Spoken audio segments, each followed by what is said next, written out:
Hello. So artist Nici Bungey has come to the gallery today to tell us about her work and her practice. And we are going to, she's in a two-person show with Adam Dix. So Nici's work is the abstracted geometric pieces that we're going to be focusing on. And we're going to start with looking at a piece called Quadrat, which is made up of 12 individual works that have all been made in response to the South Downs National Park, which is where Nici lives. Nici, can you tell me about how you experienced the countryside and landscape and how this brought you to make this piece of work? Yeah, as we were all in lockdown, obviously, it was very important for me to do my walks, and I love walking. And I sort of decided to take that to my paintings, the colors, the emotions I felt, and yeah.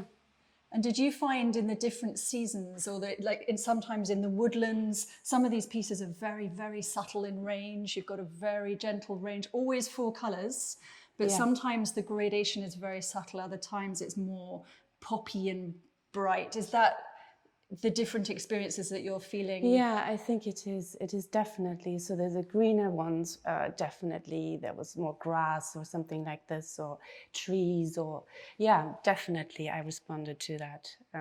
Yeah. And I suppose the seasons affect the different. I mean, at the moment we're in June, aren't we? So where everything is very bright and vivid. Yeah. And then in the autumn we have we have real range. Yes, definitely. And also my studio faces north facing onto lovely Blackdown in West Sussex. So that helped me as well. And Blackdown is wooded, isn't it? Wooded, yeah. So you've got a combination of open hill, woodland. Yeah, yeah. And these are made on old book pages, aren't they, which have prose on the back.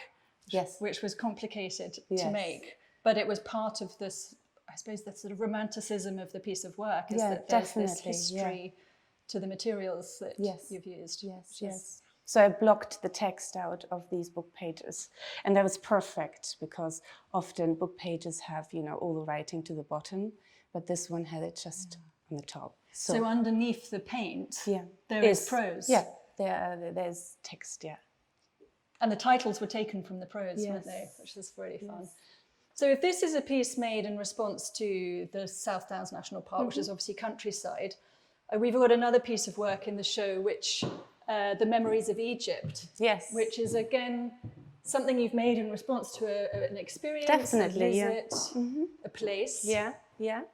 In '89 I visited Egypt, and it was sort of quite empty then, so we could go into the tombs, and I remember just these vivid colors, and it was amazing. And so I thought, I have to have that. I have to make something like that and hang it on a wall. And these are colors that you've seen inside the tombs. Yes. And in this piece you've reversed the colors, haven't you? So yes, and it's and I found it quite astonishing because they look so different, but they're the same colors. And I quite like that. Yeah. Well, that's the colour field play that is, I suppose, core to everything you do, which is this: when you put one blue against another blue, they experience differently in relation to each other. Yeah. And then sometimes you make pieces that you would say, I know that they're landscapes. I mean, we've got some works definitely. over here. That's sort of a bit of earlier work, I don't know if we are able to scoop in those, but we've got those, and then these, which are they made as pairs? I think, well, it's the same book page, and yes, that was sort of I did make them as landscapes, basically, painted them as landscape, and there are lots of colors underneath. And I think sort of the seascape on the right, and I think this one cantaloupe on the left, the orange, and and there are lots of layers underneath, many more layers than the other works I do at the moment. when I look at these, I feel like I'm in Ibiza. Good. I feel like party, like that. I feel island, I feel sea, I feel nighttime. Yes. So I get a lot of, which I think is an incredible thing from work that is potentially quite simplistic, but has quite a lot of potential sort of message in it. Or Yeah, definitely. I think they're good fun. they are good fun. They're all really good fun. And then we've got other works in show which are really just all about colour, aren't they? Yes. And it's just the joy that you get. I'm obsessed, playing and listening to your music. Yes, definitely. And what do you listen to? I listen to jazz mostly. So they're all made with certain pieces of jazz. And these pieces on the back wall are, would you say those are particularly in response to that experience of mood and sound? I just particularly these two here on the right. They for me they're just sort of the left one in particular. There's so much movement in there, just fun movement, I find. Which are clearly a pair, but what's interesting about this pair is that you haven't just reversed the colours, have you? No. You've actually played and manipulated a little bit, so it's a little bit almost off key. Yeah, exactly. Which is exactly what jazz is doing, that. isn't it? It's exactly that. Yeah. And they just are so playful and vibrant and joyful. And I always do them in pairs because it's that is great fun. So you can sort of really figure out what to do. And I know there are going to be some people who are going to want to know about the technical side of your work. Yes. And you don't use very complicated paintbrushes, do you? I don't use paintbrushes, no.